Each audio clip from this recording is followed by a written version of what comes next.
Hi ಎಲ್ಲರಿಗೂ ನಮಸ್ಕಾರ. ಅಶ್ವಿನಿ ಕಿಚನ್ಗೆ ಸ್ವಾಗತ. ಇವತ್ತು ಸ್ಪೆಷಲ್ ಆಗಿ ಕ್ರಿಸ್ಪಿಯಾಗಿ ಅವರೆಕಾಳನ್ನ ಬಳಸ್ಕೊಂಡು ವಡೆ ರೆಸಿಪಿ ಮಾಡ್ತಾ ಇದ್ದೀನಿ. ಸೊ ಹೇಗೆ ಮಾಡೋದು ಅಂತ ನೋಡೋಣ ಬನ್ನಿ. ಮೊದಲು ಒಂದು ಮಿಕ್ಸಿ ಜಾರಿಗೆ ಒಂದು ಸ್ವಲ್ಪ ಜೀರಿಗೆ ಹಾಕ್ಕೊಳ್ತಾ ಇದ್ದೀನಿ, ಸ್ವಲ್ಪ ಹಸಿಮೆಣಸಿಕಾಯಿ ಹಾಕ್ಕೊಳ್ತಾ ಇದ್ದೀನಿ, ಹಾಗೆ ಒಂದು ಸ್ವಲ್ಪ ಒಣಮೆಣಸಿಕಾಯಿ ಕೂಡ ಹಾಕ್ಕೊಳ್ತಾ ಇದ್ದೀನಿ. ಒಂದು ಸ್ವಲ್ಪ ಶುಂಠಿನ ಸಣ್ಣದಾಗಿ ಕಟ್ ಮಾಡ್ಕೊಂಡು ಹಾಕ್ಕೊಂಡಿದ್ದೀನಿ. ಇದನ್ನೆಲ್ಲ ಸ್ವಲ್ಪ ತರಿಯಾಗಿ ರುಬ್ಕೋಬೇಕಾಗುತ್ತೆ. ನೋಡಿ, ಈ ಥರ ರುಬ್ಕೊಂಡು ನಾನೀಗ ಅವರೆಕಾಳನ್ನ ಇದಕ್ಕೆ ಸೇರಿಸ್ಕೊಂಡು ಮತ್ತು ಇದನ್ನು ಎಷ್ಟು ಸಣ್ಣ ಆಗುತ್ತೋ ಅಷ್ಟು ಸಣ್ಣಗೆ ಗ್ರೈಂಡ್ ಮಾಡ್ಕೊಳ್ತಾ ಇದ್ದೀನಿ.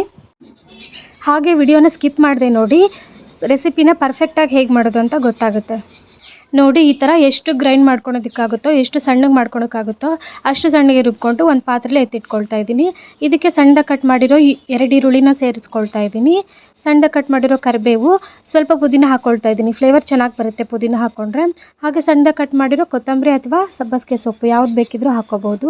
ಆಮೇಲೆ ರುಚಿಗೆ ತಕ್ಕಷ್ಟು ಉಪ್ಪನ್ನ ಸೇರಿಸ್ಕೋಬೇಕು.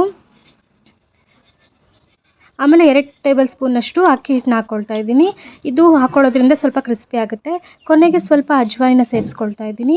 ನೀವು ಬೇಕಿದ್ದರೆ ಒಂದು ಸ್ವಲ್ಪ ಹಸಿ ಕಡಲೆಬೇಳೆ ಹಿಟ್ಟನ್ನು ಕೂಡ ಹಾಕ್ಕೋಬೋದು, ಅದು ಕೂಡ ಟೇಸ್ಟ್ ಚೆನ್ನಾಗಿರುತ್ತೆ.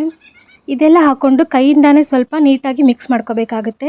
ಯಾಕಂದರೆ ನಾವು ಅವರೆಕಾಳನ್ನ ಪೂರ್ತಿ ಸಣ್ಣಗೆ ರುಬ್ಕೊಂಡಿರಲ್ಲ ಅಲ್ವಾ, ಅದಕ್ಕೆ ಸ್ವಲ್ಪ ಕೈಯಿಂದಾನೇ ಒತ್ತಿ ಎಷ್ಟಾಗುತ್ತೋ ಅಷ್ಟು ನೀಟಾಗಿ ಮಿಕ್ಸ್ ಮಾಡ್ಕೋಬೇಕಾಗುತ್ತೆ.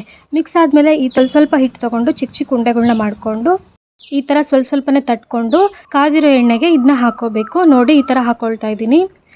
ನೀವು ಬೇಕಿದ್ರೆ ಮೊದಲು ಚಿಕ್ಕ ಉಂಡೆಗಳನ್ನ ಮಾಡ್ಕೊಂಡು ಇಟ್ಕೊಂಡು ಆಮೇಲೆ ತಟ್ಟಿಬಿಟ್ಟು ಹಾಕ್ಕೊಂಡ್ರೆ ಸ್ವಲ್ಪ ಕ್ವಿಕ್ಕಾಗುತ್ತೆ. ಈ ಥರ ಗೋಲ್ಡನ್ ಬ್ರೌನ್ ಬರೋವರೆಗೂ 2 ಕಡೆ ಫ್ರೈ ಮಾಡಿಕೊಂಡು ಸಾಯಂಕಾಲ ಟೀ ಜೊತೆ ಬಿಸಿಯಾಗಿ ತಿಂತಾಯಿದ್ರೆ ಈವ್ನಿಂಗ್ ಸ್ನ್ಯಾಕ್ ರೆಸಿಪಿಗೆ ಮಾಡಿದ್ದ ರೆಸಿಪಿ ಅಂತಲೇ ಹೇಳ್ಬೋದು.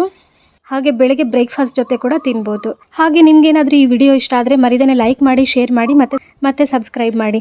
ಹಾಗೆ ನೆಕ್ಸ್ಟ್ ವಿಡಿಯೋದಲ್ಲಿ ನಾನು ಯಾವ ರೆಸಿಪಿ ತೋರಿಸ್ಬೇಕು ಅಂತ ಕೂಡ ಕಮೆಂಟ್ ಮಾಡಿ. ಮರಿದೇನೆ ಒಂದ್ಸಲ ಟ್ರೈ ಮಾಡಿ, ಹಾಗೆ ಹೇಗೆ ಬಂದಿತ್ತು ಅಂತ ಕಮೆಂಟ್ ಮೂಲಕ ತಿಳಿಸಿ. Thank you. ಬಾಯ್.